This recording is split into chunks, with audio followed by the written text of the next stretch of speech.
Hello दोस्तों, आज मैं आप सभी के बीच में एक महत्वपूर्ण वीडियो लाया हूं। आज के इस वीडियो में हम लोग देखेंगे ग्रीष्मकालीन मूंग की वैज्ञानिक खेती के बारे में। तो आज हमारे पास जो आर्टिकल है उसे पिंटू लाल मीना जी ने लिखा है, जो कि सहायक कृषि अधिकारी हैं सर माथुरा धौलपुर के। इनके द्वारा लिखा गया यह आर्टिकल है। तो मैं यह चाहूँगा कि आप यह वीडियो लास्ट तक ज़रूर देखें। अगर वीडियो आपको पसंद आए तो कृपया वीडियो को लाइक कीजिए। अगर चैनल पर नए हैं तो चैनल को सब्सक्राइब कीजिए। तो दोस्तों, आइए वीडियो को शुरू करते हैं। अब मूंग जो होता है दलहन की एक प्रमुख फसल है। इसका साइंटिफिक नेम या फिर वनस्पतिक नाम देखा जाए तो विग्ना रेडिएटा है, और यह लेग्यूमिनेसी फैमिली से बिलोंग करता है।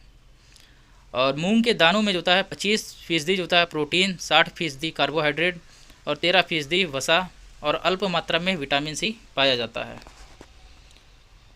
और रोगियों के लिए मूंग जो होता है बहुत पौष्टिक बताई जाती है।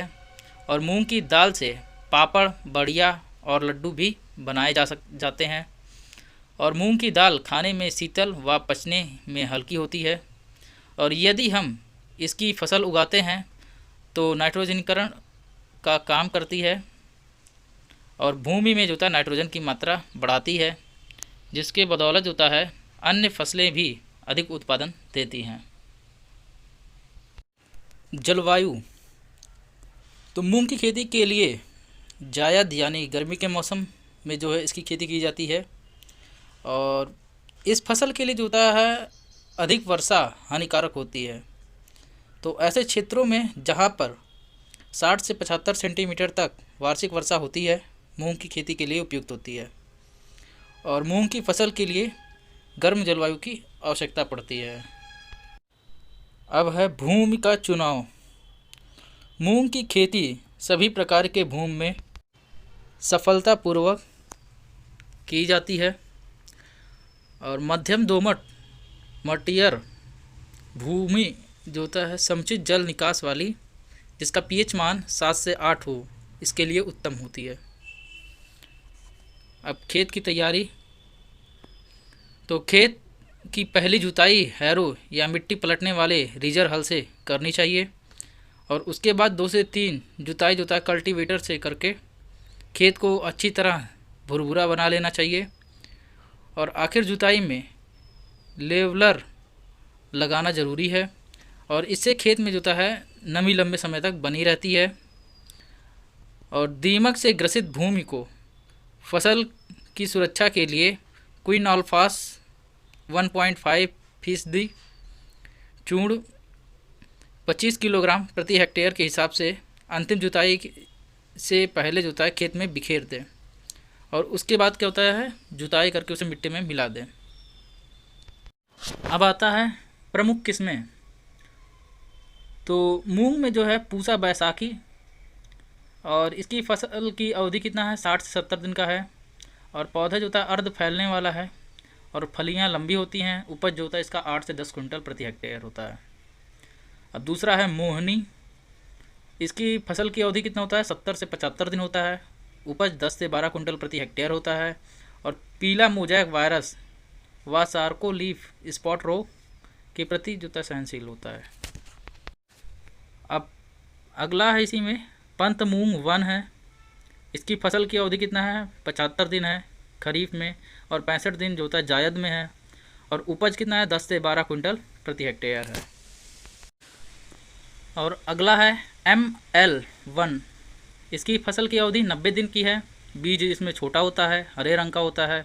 उपज क्षमता इसका कितना है 8 से 12 कुंटल प्रति हेक्टेयर है। अब अगला है वर्षा है।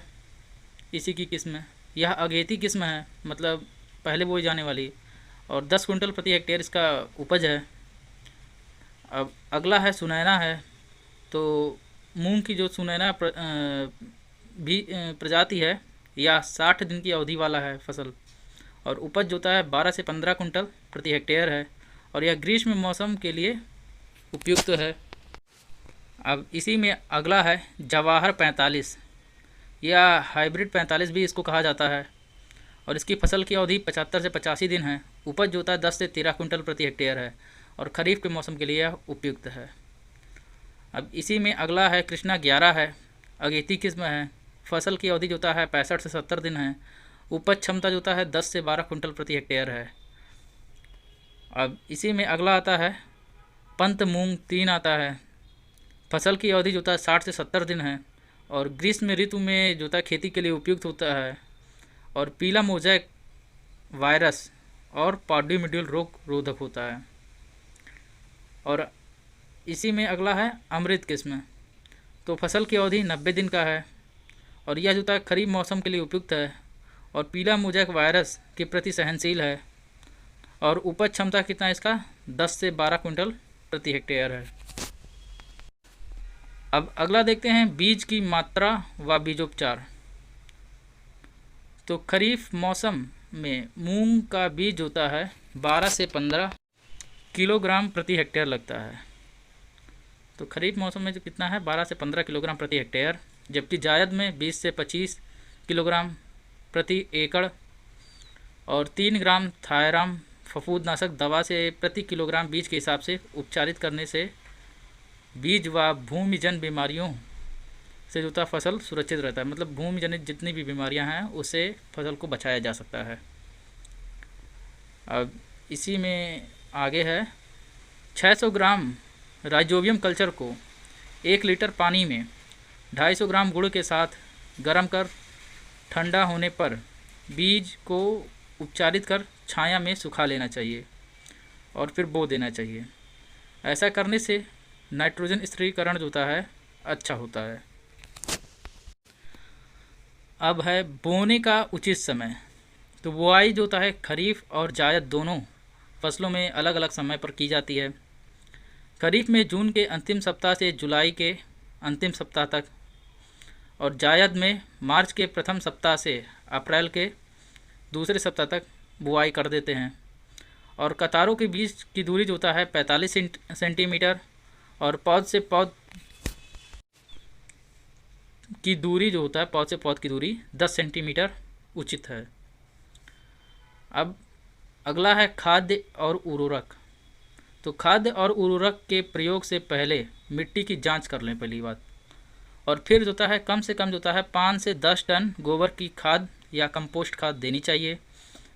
और मूंग के लिए 20 किलोग्राम नाइट्रोजन, 40 किलोग्राम फास्फोरस और 20 किलोग्राम पोटास और 25 किलोग्राम गंधक और 5 किलोग्राम जिंक प्रति हेक्टेयर जरूरी होता है। अब अगला है सिंचाई के बारे में। तो खरीफ की फसल में सिंचाई की जो होता है आवश्यकता नहीं होती है, परंतु फूल आने की अवस्था पर सूखे की स्थिति में सिंचाई करने की से जो होता है सिंचाई करने से उपज में काफ़ी बढ़ोतरी होती है। और खरीफ की फसल में वर्षा कम होने पर फलियां बनते समय एक सिंचाई करने की ज़रूरत पड़ती है। और जायद की फसल में पहली सिंचाई बुआई के जो होता 30 से 35 दिन बाद और बाद में हर 10 से 15 दिन के अंतराल पर जो होता सिंचाई कर दें और जिसे अच्छी पैदावार मिल सकती है। अब है खरपतवार नियंत्रण। तो पहली निराई बुआई के 20 से 25 दिन के भीतर व दूसरी जो होता है 40 से 45 दिन में जो होता है करनी चाहिए। और फसल की बुआई के 1 या 2 दिन बाद जो होता है पेंडिमेथलिन की बाज़ार में उपलब्ध 3.3 लीटर मात्रा को 500 लीटर पानी में घोल बनाकर प्रति हेक्टेयर की दर से छिड़काव करना चाहिए। और फसल जब 25 से 30 दिन की हो जाए तो एक गुड़ाई कसी से कर देनी चाहिए या इमेंजी थाइपर की जो था 750 मिलीलीटर मात्रा जो था प्रति हेक्टेयर की दर से जो है पानी में घोल बनाकर छिड़काव कर देना चाहिए। अब अगला है रोग और कीट नियंत्रण। तो इसमें आता है दीमक।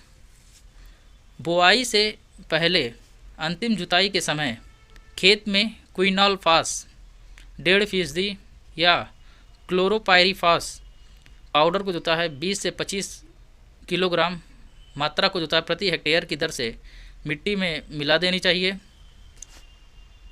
अब दूसरा है कतरा। तो इस कीट की लट पौधों को आरंभिक अवस्था में काट कर जो है बहुत नुकसान पहुंचाती है, और कतरे की लटों पर जो है क्विनोल फास 1.5 यानी कि 1.5% पाउडर की 20 से 25 किलोग्राम मात्रा प्रति हेक्टेयर की दर से भुरकाव देना चाहिए। अब अगला है मोएला, सफ़ेद मक्खी एवं हरा तेला। तो इन कीटों के रोकथाम के लिए मोनोक्रोटोफास 36 WAC या मिथाइल डिमेटान 25 EC 1.25 लीटर को प्रति हेक्टेयर की दर से छिड़काव करना चाहिए। अब अगला है फली छेदक। इस कीट को नियंत्रित करने के लिए मोनोक्रोटोफास आधा लीटर या मेलाथियन या क्विनोल फास 1.5% पाउडर की 20 से 25 किलोग्राम प्रति हेक्टेयर की दर से छिड़काव या भुरकाव कर देना चाहिए। अब अगला है रस चूसक कीट। इन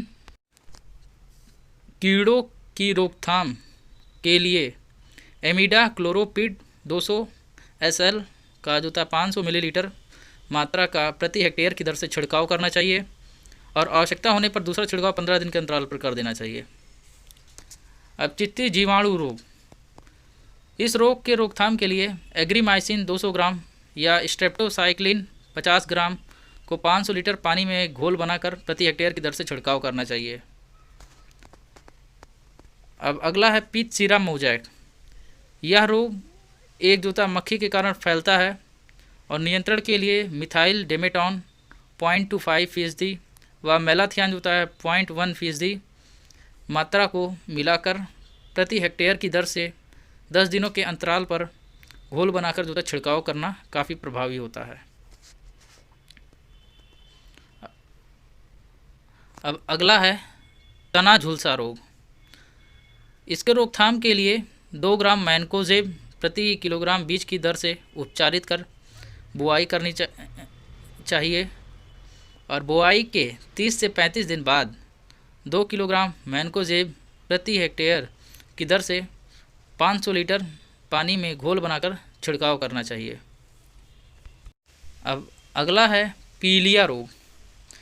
तो इस रोग के कारण जो होता है फसल की मतलब पत्तियों में पीलापन दिखाई देता है, और नियंत्रण के लिए गंधक का तेजाब या 0.5% जो होता है फेरस सल्फेट का छिड़काव करना चाहिए। अब अगला है जीवाणु पत्ती धब्बा, फूल पत्ती धब्बा और विषाणु रोग। तो इसके रोकथाम के लिए कार्बनडाजिम 2 ग्राम, स्ट्रेप्टोसाइक्लिन की 0.1 ग्राम एवं मिथाइल डेमेटॉन 25 EC की 1 मिलीलीटर मात्रा को प्रति लीटर पानी में एक साथ मिलाकर पर्णीय छिड़काव करना चाहिए। अब अगला है फसल की कटाई और गहाई का उचित समय। तो मूंग की फलियां जब काली पड़ने लगें और सूख जाएं तो फसल की कटाई कर लेनी चाहिए, और अधिक सूखने पर फलियां चिटकने का डर रहता है, और फलियों से बीज को थ्रेशर द्वारा या डंडे से पीट कर देता है अलग कर लिया जाता है। अब उपज। तो अगर वैज्ञानिक विधि से खेती करने पर जो होता है मूंग की 7 से 8 कुंटल प्रति हेक्टेयर वर्षा आधारित फसल से उपज प्राप्त हो जाती है। वही सिंचित फसल की औसतन जो होता है 10 से 12 कुंटल प्रति हेक्टेयर तक उपज प्राप्त होती है। अब भंडारण। तो बीज के भंडारण से पहले अच्छी तरह से उसे सुखा लें, और बीज में 8 से 10% से अधिक नमी नहीं रहनी चाहिए, और मूंग के भंडारण में स्टोरेज बिन का प्रयोग करना चाहिए। तो दोस्तों ये था आज का वीडियो। अगर वीडियो आपको पसंद आए तो कृपया वीडियो को लाइक कीजिए। अगर चैनल पर नए हैं तो चैनल को सब्सक्राइब कीजिए। मिलते हैं हम आपसे अगले वीडियो में, तब तक के लिए टाटा बाय बाय।